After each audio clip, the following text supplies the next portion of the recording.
Aujourd'hui, on fait le Paris-Brest.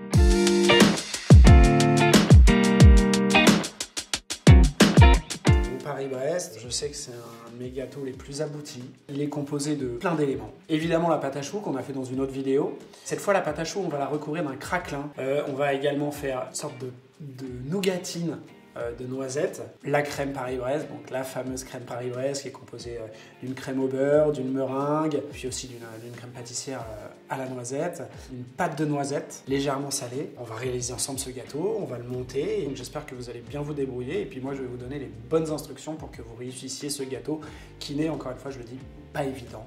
J'ai ma super pâte à choux et j'utilise un cercle de diamètre 75 que j'ai légèrement huilé. Je viens le tremper un peu dans la farine et me faire des marques, des repères pour être bien régulier. J'ai plus qu'à coucher la pâte à choux dessus avec ces repères. Easy. Pour le moment, nos couronnes, on les laisse sur le côté.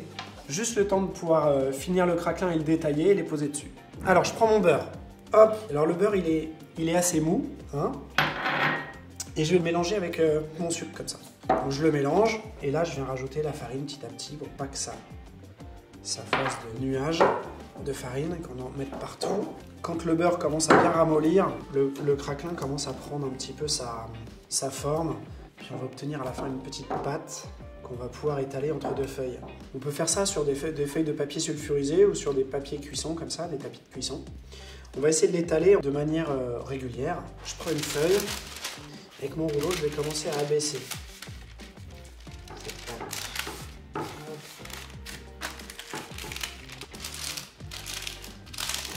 On va essayer d'aller chercher une épaisseur de 2 mm environ. Voilà.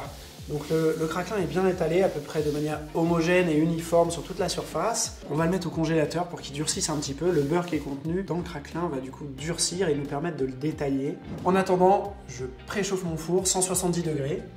Hop, c'est parti. Hop. Maintenant j'ai pris un ustensile, alors là c'est un bol mais ça peut être des emporte-pièces, c'est quand même le mieux parce que ça découpe directement.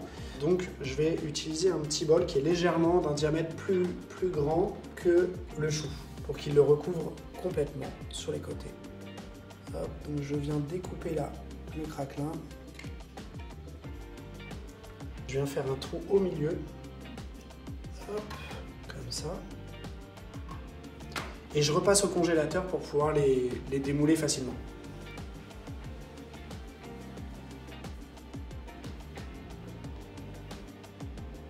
Nos Paris-Brest sont prêts à être enfournés. C'est d'ailleurs ce qu'on va faire tout de suite. 170 degrés, une petite vingtaine de minutes, ça dépend des fours. Hein.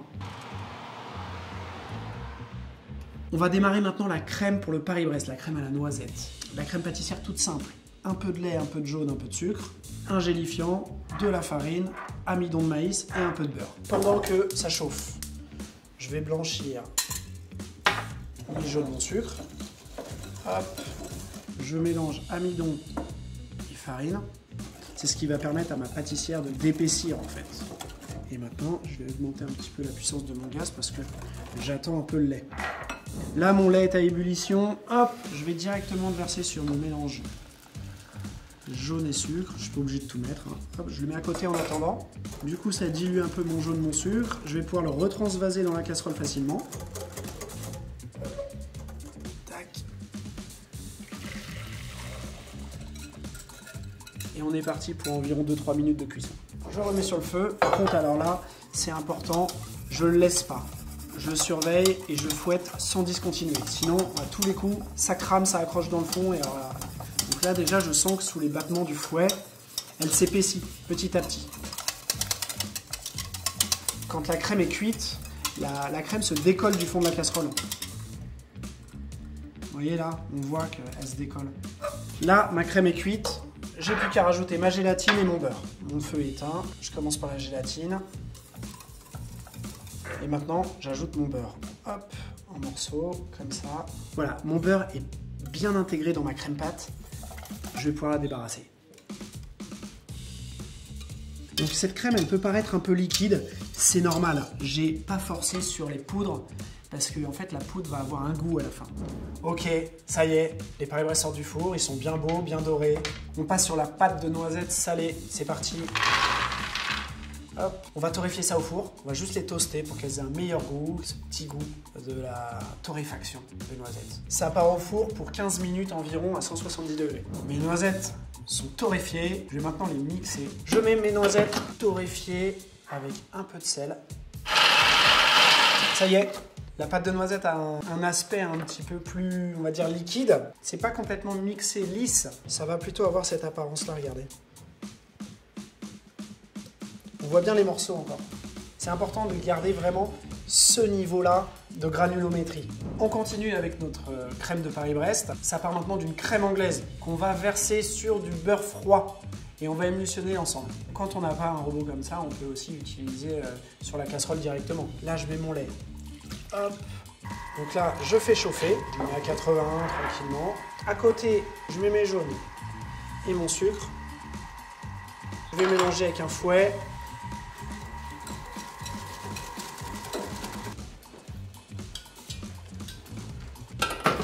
Je remets tout ça là-dedans. Et on est parti pour une petite cuisson à 85 degrés. Ça y est, notre crème anglaise, elle est cuite là. Donc ce que je vais faire, c'est que j'ai sorti mon beurre froid, je l'ai mis directement dans le batteur. Je vais même d'ailleurs commencer à le faire tourner. Et là, je vais verser ma crème anglaise chaude sur mon beurre froid. Et on va démarrer l'émulsion. C'est parti. Et là, tout doucement, je la verse pour pas en foutre partout. Là, le beurre se détache du fouet grâce à la chaleur de la crème anglaise. Donc on fait un petit choc thermique. C'est bon, j'accélère. Bon bah vous voyez, ça a changé d'apparence. Le beurre a blanchi avec l'émulsion, donc il contient de l'air. La crème anglaise et le beurre ont fusionné, se sont émulsionnés. Tac, on part sur une meringue suisse. Meringue suisse, blanc, sucre. Donc déjà, je mélange. Je fais tiédir en réalité. 60 degrés max, 3 minutes. Je prépare mon fouet. Le Thermomix va permettre de nous faire tiédir le blanc, le sucre ensemble, de manière à ce que le sucre soit dissous dans le blanc. Une fois que cette opération est faite, on passe le mélange dans le batteur pour le faire monter. Vous allez voir, c'est très simple. Ça y est, je crois. Petite cuillère à l'appui. Hop. Et sous la dent, je sens que ça ne craque pas. Le sucre est bien dissous. Donc on va aller incorporer de l'air dans notre meringue pour qu'elle gagne en volume, en légèreté et surtout en tenue. Allez, go! Pleine balle! Ça y est, ma meringue est donc bien émulsionnée, elle se tient bien. L'idée maintenant, c'est de l'intégrer dans ma crème au beurre. Tac, tac. Donc là, j'intègre bien ma meringue dans ma crème. Toujours à la maryse, hein. Comme ça, c'est plus délicat. Ok, donc là, maintenant, on a notre pâte de noisette salée, notre crème au beurre et notre pâtissière. Je commence par incorporer ma crème au beurre dans ma pâte de noisette. C'est la première étape. Toujours à la maryse. Comme ça, c'est plus délicat. Le mélange est homogène. Je vais rajouter, avec le fouet,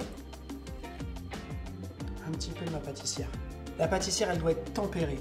Pourquoi? Parce que le beurre qui est contenu dans la crème au beurre, si je rajoute une pâtissière froide, risque de le faire figer. Donc, je rajoute dans un premier temps au fouet la première partie de la pâtissière. Et ensuite, je finis à la maryse tranquillement. Allez, c'est parti. Il faut savoir que cette crème, elle est très bonne comme ça, mais elle est encore meilleure avec un petit coup de frigo. Donc là, je vais filmer au contact. Je vais la laisser prendre au frigo. Vous allez voir. Dernière étape de la préparation, une petite nougatine fine qui justement est assez pauvre en sucre et qui vient donner tout le craquant à notre recette. Ça démarre par un sirop au plus sucre, comme ça. Hop, je fais chauffer. Donc là, je porte simplement à ébullition mon sirop. Hop, je verse mon sirop directement. On va les laisser comme ça 10-15 minutes. Juste s'imprégner du sirop. En fait, le sirop, il va avoir quel but? Juste d'enrober nos noisettes. Et quand on va les passer au four, le sucre qui va être contenu dans le sirop va caraméliser très doucement, finement. Donc, pas d'excès de sucre, juste le craquant et la petite pointe sucrée. On a laissé passer 10 minutes environ. Nos noisettes se sont enrobées de sucre contenu dans le sirop. Donc moi, ce qui m'intéresse, c'est de récupérer ces noisettes enrobées de sucre et que ce sucre caramélise dans le four. Direction le four, 160 degrés, environ 15 minutes. Pourquoi 160 degrés? Parce qu'on sait que le caramel, à partir de 170 degrés, 175 degrés, il passe dans l'amertume. Donc au moins à 160 degrés, je sais qu'il ne dépassera jamais cette amertume. Ok, voilà, ça, c'est nos petites noisettes caramélisées. Vous voyez, c'est très finement caramélisé, pas d'excès de sucre. C'est une belle couleur blonde. Je crois qu'on peut y aller. Là, on passe maintenant au montage et finition de notre Paris-Brest. Je commence par les ouvrir en deux. J'ai mis 2 petits tuteurs comme ça pour me permettre d'être bien droit, bien horizontal. C'est parti.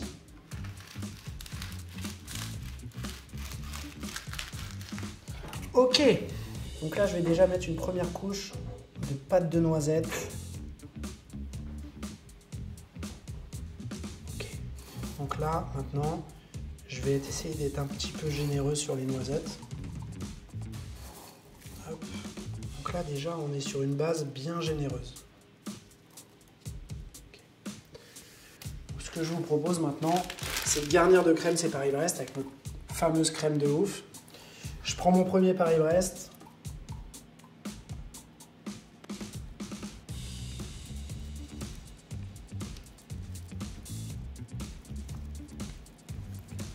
Je vais rajouter de la pâte de noisette comme ça à l'intérieur pour renforcer encore mon noisette. Maintenant, on va commencer à décorer ça. Là, avec le reste de pâte de noisette, je vais décorer les chapeaux comme ça. Intérieur, extérieur, partout. Et maintenant, on va venir recouvrir nos chapeaux avec des noisettes comme ça.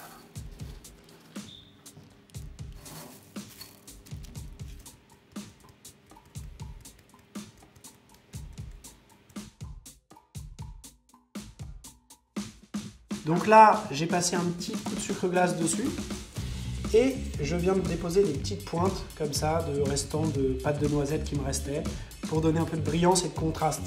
Maintenant, les petites peaux de noisettes que j'ai récoltées tout à l'heure, je viens les disposer comme ça dessus.